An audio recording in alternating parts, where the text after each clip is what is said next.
Present time में देखें तो बंधन स्मॉल कैप फंड अपने रिटर्न्स की वजह से बहुत ज़्यादा चर्चाओं में है। जहां पर इसने दिग्गज स्मॉल कैप फंड्स जैसे कि Nippon India small cap fund, HDFC small cap fund और एक्सिस स्मॉल कैप फंड को भी पीछे छोड़ दिया है। तो दोस्तों आज हम बंधन स्मॉल कैप फंड को डिटेल में रिव्यू करेंगे और इसकी इन्वेस्टमेंट फिलोसॉफी को समझने का प्रयास करेंगे। और साथ में वीडियो के लास्ट में हम ये भी जानेंगे कि क्या फंड इन्वेस्टमेंट के लिए बढ़िया है या नहीं। तो चलिए दोस्तों फंड की बेसिक से शुरुआत करते हैं। यह फंड 2020 में ही लॉन्च हुआ है, यानी कि यहाँ पर फंड का 5 साल का ट्रैक रिकॉर्ड हो चुका है।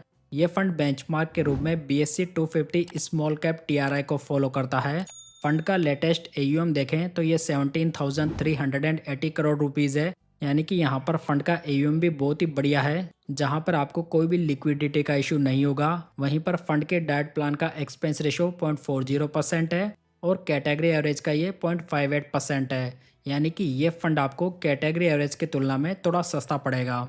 वहीं पर यदि आप इस स्कीम से 365 दिनों के अंदर पैसा विड्रॉ करते हैं तो यहाँ पर आपको 1% का एग्जिट लोड देना पड़ेगा। अगर इस स्मॉल कैप फंड के फंड मैनेजर्स को देखें तो इसे 2023 से मिस्टर कीर्ति जैन और मिस्टर मनीष गुनवानी मैनेज कर रहे हैं। यहाँ पर जो कीर्ति जैन है इससे पहले HSBC के साथ में काम कर चुके हैं और मनीष गुनवानी निप्पॉन और ICICI जैसे बड़े फंड हाउसेस के साथ में काम कर चुके हैं। मतलब कि यहाँ पर दोनों फंड मैनेजर्स ही म्यूचुअल फंड इंडस्ट्री में एक्सपीरियंस्ड फंड मैनेजर्स हैं। दोस्तों आप यहाँ पर फंड के 5 साल के रोलिंग रिटर्न्स को देख सकते हैं, जहाँ पर 5 साल के पीरियड में मिनिमम 31.66% के रिटर्न्स हैं और मैक्सिमम ये 40.80% है। तो यहाँ पर इतने लंबे टाइम पीरियड के लिए मिनिमम और मैक्सिमम रिटर्न्स की रेंज बहुत ही बढ़िया है।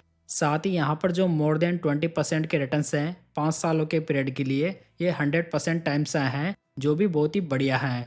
अगर बंधन स्मॉल कैप फंड में 5,000 रुपये की मंथली SIP 5 साल पहले स्टार्ट की गई होती तो आज की डेट में टोटल इन्वेस्टमेंट 3 लाख रुपए का होता, जिसकी मेच्योरिटी वैल्यू इस फंड में 5,89,000 रुपीज़ होती, जो कि कैटेगरी एवरेज 4,85,000 रुपीज़ से बहुत ही बढ़िया है। वहीं पर यदि फंड में 5 साल पहले 1 लाख रुपए लमसम इन्वेस्ट किए गए होते तो आज उसकी मेच्योरिटी वैल्यू 3,92,000 रुपीज़ होती और कैटेगरी एवरेज में ये 3,21,000 रुपीज़। तो यहाँ पर भी फंड ने कैटेगरी एवरेज से बढ़िया परफॉर्म करके दिया है। चलिए दोस्तों अब फंड के रिटर्न्स को इसके बेंचमार्क और कैटेगरी एवरेज से कंपेयर करते हैं। लास्ट 5 ईयर्स में बंधन स्मॉल कैप फंड के रिटर्न्स 31.73% है और बेंचमार्क के ये 26.92% है। यहाँ पर फंड की रैंक 23 फंड्स में से थर्ड रही है। लास्ट 3 ईयर्स में फंड के रिटर्न्स 32.98% है और बेंचमार्क के ये 21.51% है। यहाँ पर फंड की रैंक 29 फंड्स में से फर्स्ट रही है। लास्ट 1 ईयर में फंड के रिटर्न्स 8.48% है और बेंचमार्क के ओनली 1.82% है, जहाँ पर फंड की रैंक 43 फंड्स में से फिफ्थ रही है।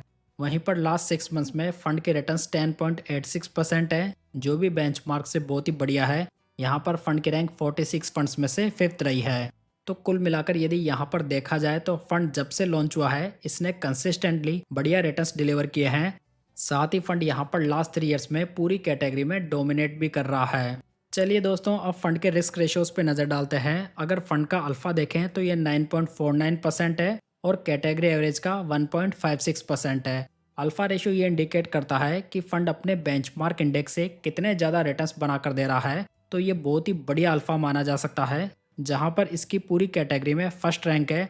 अगर फंड का बीटा देखें तो ये 0.92 है और कैटेगरी एवरेज का 0.87 है। बीटा रेशियो ये बताता है कि फंड कितना ज़्यादा वोलेटाइल है।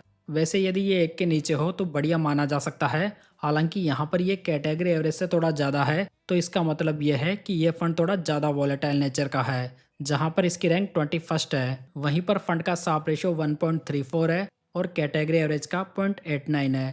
किसी फंड का साप रेशियो ये बताता है कि फंड कितने रिस्क एडजस्टेड रिटर्न्स बनाकर दे रहा है, तो यहाँ पर भी ये फंड का बहुत ही बढ़िया है, जहाँ पर इसकी पूरी कैटेगरी में फर्स्ट रैंक है। तो यहाँ पर ओवरऑल फंड के रिस्क रेशियोज तो कैटेगरी के बेस्ट है, हालांकि यहाँ पर फंड कैटेगरी एवरेज से थोड़ा ज़्यादा वोलेटाइल जरूर है। अगर फंड का अपसाइड कैप्चर रेशियो देखें तो ये 106 है और कैटेगरी एवरेज का ये 81 है। तो यहाँ पर यह कहा जा सकता है कि यदि बेंचमार्क इंडेक्स 10% से बढ़ता है तो ये फंड 10.60% से अप मूव करता है, जो कि कैटेगरी एवरेज और बेंचमार्क दोनों से बढ़िया है। वहीं पर फंड का डाउनसाइड 73 है और कैटेगरी एवरेज का ये 72 है। तो यहाँ पर ये फंड लगभग कैटेगरी एवरेज के अकॉर्डिंग ही गिरावट दिखाता है, जो कि ठीक माना जा सकता है। दोस्तों, यदि आप म्यूचुअल फंड की मास्टर ई बुक डाउनलोड करना चाहते हैं तो लिंक आपको डिस्क्रिप्शन बॉक्स और पिन कमेंट में मिल जाएगा, जहां से आप इसे डाउनलोड कर सकते हैं। चलिए दोस्तों, अब फंड का पोर्टफोलियो देखते हैं, जिसमें कि आपको 228 स्टॉक्स दिखाई देंगे। टॉप 10 स्टॉक्स का वेटेज 18.99% है, यानी कि यहाँ पर पोर्टफोलियो काफ़ी ज़्यादा और डाइवर्सिफाइड है। पोर्टफोलियो का पीबी रेशियो देखें तो ये 2.35 है और पीई रेशियो 19.28 है। तो यदि लास्ट 10 ईयर्स का स्मॉल कैप इंडेक्स का एवरेज पी देखें तो ये लगभग 30 के करीब निकल कर आता है। तो इसका मतलब यह है कि इस फंड का वैल्यूएशन अभी रीजनेबल है। हालांकि इस फंड के पोर्टफोलियो में आपको माइक्रो कैप स्टॉक्स भी देखने को मिलेंगे, जिसकी वजह से भी यहाँ पर रीजनेबल वैल्यूएशन दिखाई दे रहा है।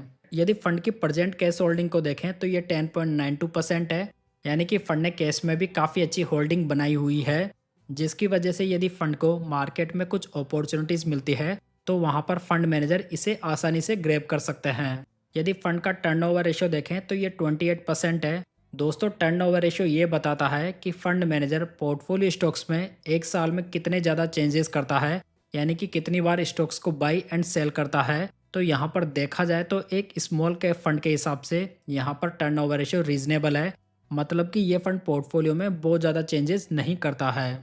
अगर फंड का एसेट एलोकेशन देखें तो इन्होंने लार्ज कैप कंपनीज में 9.57% इन्वेस्ट किया हुआ है, मिड कैप कंपनीज में ये 9.72% है और स्मॉल कैप कंपनीज में ये 69.72% है। तो यहाँ पर फंड का एसेट एलोकेशन भी बढ़िया है। साथ ही यदि फंड का टॉप सेक्टर का एलोकेशन देखें तो इन्होंने financial, health care, services, construction और कंज्यूमर स्टेपल्स में हाईएस्ट एक्सपोजर बनाया हुआ है। आप यहाँ पर फंड के टॉप 25 स्टॉक्स की लिस्ट को भी देख सकते हैं, जहाँ पर भी आपको दिखाई देगा कि फंड ने किसी भी एक स्टॉक में मोर देन 5% का एक्सपोजर नहीं लिया हुआ है, जो कि एक स्मॉल कैप फंड में रिस्क मैनेजमेंट के हिसाब से बहुत ही बढ़िया माना जा सकता है। अगर किए गए एनालिसिस के बेसिस पर देखें तो बंधन small cap fund present time में बहुत ही बढ़िया नज़र आ रहा है, जिसमें कि ये fund best alpha generating fund तो है ही, साथ ही पोर्टफोलियो का वैल्यूएशन भी यहाँ पर बढ़िया है। हालांकि ये फंड ग्रोथ इन्वेस्टिंग को फॉलो करता है, जिसकी वजह से यहाँ पर थोड़ी ज़्यादा वॉलेटिलिटी देखने को मिल सकती है। साथ ही इस प्रकार के फंड्स में टाइम होराइजन कम से कम 5 से 6 साल का हो तो ये बढ़िया रहेगा। कुल मिलाकर ये फंड प्रेजेंट टाइम में इन्वेस्टमेंट के लिए बहुत ही बढ़िया चॉइस माना जा सकता है, खास तौर पर थोड़े रिस्की इन्वेस्टर्स के लिए। तो दोस्तों, ये थी आज की जानकारी। उम्मीद करता हूँ कि ये आपको पसंद आई होगी। तो चलिए दोस्तों, फिर मिलते हैं किसी नई जानकारी के साथ।